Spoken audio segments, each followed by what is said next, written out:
So the Switch is successful. Or is it a failure?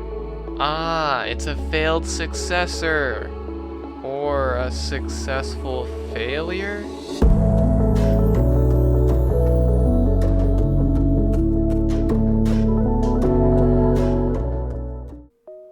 It's officially been 4 years since the Nintendo Switch was originally released. I can truthfully tell you though that this isn't a 4 years in video, or a is Switch worth buying in 2021 video. With next-gen consoles being more widespread, it seems the gaming community is more fixated on refreshing Best Buy's website for 30 minutes straight in an attempt to beat coded bots at a race to buying a PlayStation 5, but still evidently failing because you're typing in your address too slowly. And if that's not the worst of it, checking out with PayPal takes too damn long to complete a purchase so that when you think you're fast enough, you get the message saying, the item you are trying to purchase is no longer in stock. Oh, and if you think this is a PlayStation rant, you're right. In thinking it's wrong because it isn't. No, I wanted to address a few problems that have been coming to my awareness lately, mostly to do with Nintendo. For years, they've dominated the social network across the world by making intuitive, easy ways for people to make friends online. If you're a diehard Nintendo fan though, you might be thinking, no, Nintendo is actually very strict with their online interactions. And I agree. Online multiplayer was only first introduced and became mainstream by Nintendo in North America on the GameCube. PlayStation 2 and Xbox 360 dropping alongside it with massive amounts of online support. Online support with Nintendo was little to nothing though, as it only supported 6 games including Mario Kart Double Dash. But it was a step in the right direction, and likely most of us never used the online with the GameCube anyways. But years later when the 3DS launched, there were still restrictions to their online functionalities. On the PS3 you could check your friends list, search for people, and basically find any random person by typing in gibberish. Hell, you could even send a personal message and a photo attachment to people on your friends list. It also comes to my knowledge that at some point they added the ability to video chat with people. The ball droppers that the PS3 launched in 2006. Now you might be thinking, but you're comparing a console to a handheld. Okay, let's talk about the Wii. It dropped in 2007, way before the 3DS even launched. And there were still online restrictions. There wasn't even a friends list yet. But on 3DS, if you were to do so much as to exchange a friend code with somebody on Miiverse, boom, you're banned from using it for 2 weeks. Now, I'm by no means trying to bash 3DS, I'm just trying to prove a point. And that is that Nintendo is strict with their online networking, even today. After 3DS, Nintendo released the Wii U. But this also isn't a history of video. This next part has a huge part to play in this video. Up until now, we've discussed how Nintendo has and still is restrictive with online interactions, and that they feel the need to be in control. Now it's time to discuss how Nintendo has also done amazing things with their online development from 2011 to 2021. In 2011, 3DS was most unique amongst Nintendo's previous work as the first ever 3D handheld device that ran a vast library of games. With it, it also had much better online support, adding friends lists, Swapnote, YouTube, Netflix, and Nintendo Video if any OGs remember that, as well as, best of all, Miiverse.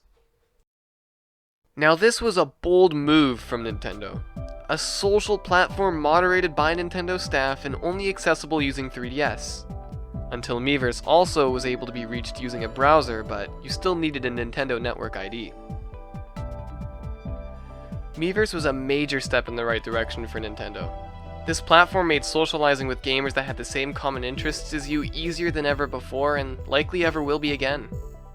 If you needed help with passing a puzzle in Zelda, or if you found a silly glitch in Smash Bros for 3DS you wanted to share, or if you simply wanted to make a new friend to play Animal Crossing New Leaf with, all you had to do was select a channel that you wanted to post to, type out or draw a message, and send. This way of communication really brought a lot of people together, and it succeeded so well at it. Although getting banned occasionally for friend code exchanges, it was all worth it in the end. After getting permanently banned on Miiverse, I got my hands on a Wii U. Oh hey, I'm no longer banned! Oh hey, I can just send a friend request through their profile now. Anyhow, Miiverse was still there, and better than ever before. Can I also add that the Wii U is one of, if not the best Nintendo device to ever be sold in stores? Is what I want to think, but for some reason, it only sold 13 million units worldwide. That being said, with the facts at hand, the Wii U was old hardware from the OG Wii that Nintendo just tried upgrading and everybody thought it was a Wii accessory because of the name. So maybe it's not the greatest of all time. In fact, I would argue that 3DS in its prime was the greatest gaming device ever developed. But what made the Wii U so unique and special was that it was made with love, and that really showed. It was designed as a beautiful art piece and less of a money grab to pay off their staff. When you log in, music plays and Mii's run down the screen to greet you. The friends list has music. eShop has music. Hell, even when loading a game, there's music. They even went to the length of making 2 tracks of the same song so that if you were to use the TV as well as the gamepad, the 2 tracks would sync and play as 1 track. It was so clever. There may not have been themes for the Wii U, but did you really need them? There was so much to see and do already that the background really wasn't necessary to change. And at least to me, it never got old seeing the same thing because of how unique it was. So how is Nintendo strict with their online play after we realized that the Wii U is so good at it? Let's change that word strict and replace it with conservative. With the 3DS, they wanted us to walk around with our 3DSs through cities and towns in order to street pass other people doing the same thing. But they also had a great balance of online support, adding even an app called alot that not many people used, but I liked it. The Wii U was a console, so it could only be played at home or next to a power outlet. There was no promotion to get up and walk around. It's also easier for parents to keep an eye on their children on a console than it is on a portable 3DS. So online support was taken even further with the Wii U, adding native voice chat with Minecraft Wii U Edition, which was never before seen by Nintendo. Now, finally the Switch arrives, and it can be used as both a console and a handheld. With that, they go back to promoting the fact that you can get around and walk with your Switch, playing exclusive games anywhere, anytime, but also local multiplayer. They obviously want in real life interactions more than internet relationships. The Switch does have its own friends list, but where's the music? Why can't I set a status message? Why can't I send a DM to somebody right in the friends list? Why is nobody online? You start the Switch the same way every time. Power button, press 3 buttons as fast as humanly possible, and done. You're in. You're introduced to a white or black screen of games and a red icon for no reason. No music. No Mii's running down the screen to see you. No themes. And worst of all, no Miiverse. Oh, but the internet browser has been a function on Nintendo consoles since the Wii. It was even on the DSi. Surely that has something going for it. Nah, what's an internet browser? Well, what about Netflix? Nope. Crunchyroll? But YouTube? What do you think?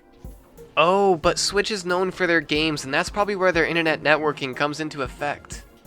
Oh what, Mario Kart 8 Deluxe and the same online races we've been doing since the GameCube, but with 12 opponents instead of 6? Oh, and not to mention the voice chatting you can do using the official Nintendo app between random people you're racing against for a race or two. Because the app is used by everyone that owns a Switch, and the app is so useful to have on your phone. Hell, you can even use the app to send a message to your friends in your Animal Crossing world.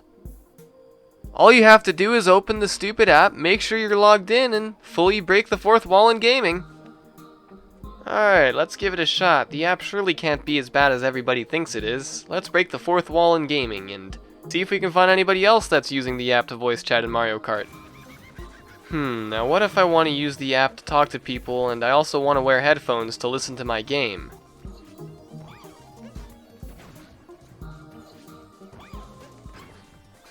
Anyways, the Switch just lacks all sorts of personality. It's far too basic, especially 4 years into it. Nobody picks up their Switch just to play with their friends or to meet new people. The only thing keeping the console alive are its exclusives. Otherwise, the console really would be dead. If you just walk into a Walmart with just enough money to buy a Switch, no games, and for some reason you decide to buy one, you can't do anything with it. You log in, check the news tab, realize you can't play online, and done. Power off, never to be touched again. How long until Nintendo addresses this? And it breaks my heart that it's still not changing for the better.